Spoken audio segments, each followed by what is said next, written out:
দখল দূষণ ও ভরাটে কুমিল্লা নগরীর পুরাতন গোমতী নদী এখন অস্তিত্ব সংকটে। নদীর পানি কালো ও দুর্গন্ধময় ও বিষাক্ত হয়ে পড়ায় স্বাস্থ্য ঝুঁকিতে নদীর দুই পাড়ের বাসিন্দারা। তবে কুমিল্লা সিটি কর্পোরেশন বলছে, অবৈধ স্থাপনা উচ্ছেদ করে নদী পাড়ের সৌন্দর্য বর্ধন সহ নগরীতে মেগা প্রকল্পের বাস্তবায়ন কাজ চলছে।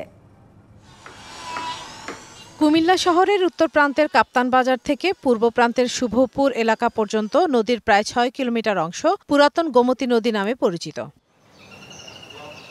নদী পাড়ের বাসিন্দাদের বাড়িঘর, শহরের ড্রেনের দূষিত ময়লা আবর্জনা, অসংখ্য ঝুলন্ত টয়লেটের মানববর্জ্য, কচুরিপানায় নদীর পানি দুর্গন্ধময় ও বিষাক্ত হয়ে পড়েছে। এতে স্বাস্থ্য ঝুঁকিতে নদীর দুই পাড়ের বাসিন্দারা।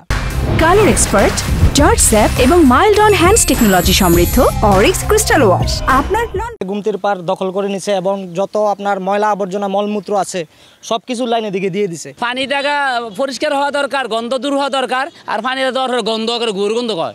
এই জন্য আমি হোটেলে যাইয়া আবার সামানটা ধৌত করছি। গাঙ্গে তো অনেক ময়লা আবর্জনা তবুও ধুইতে হয়, আশেপাশের কেউ আমদারে পানি দেয় না। এদিকে স্থানীয়দের অনেকে প্রভাব খাটিয়ে নদীর দুই পাড়ের অংশ দখলে নিয়ে স্থায়ী স্থাপনা নির্মাণ করেছেন। বিভিন্ন সময়ে অবৈধ দখলদারদের উচ্ছেদে প্রশাসন পদক্ষেপ নিলেও রাজনৈতিক সহ বিভিন্ন কারণে তা আলোর মুখ দেখেনি। আমার মনে হয় জেলা প্রশাসন উদ্যোগ নিলে বহুবার উদ্যোগ নিয়েছে, সার্ভে হয়েছে, দখলদার চিহ্নিত হয়েছে।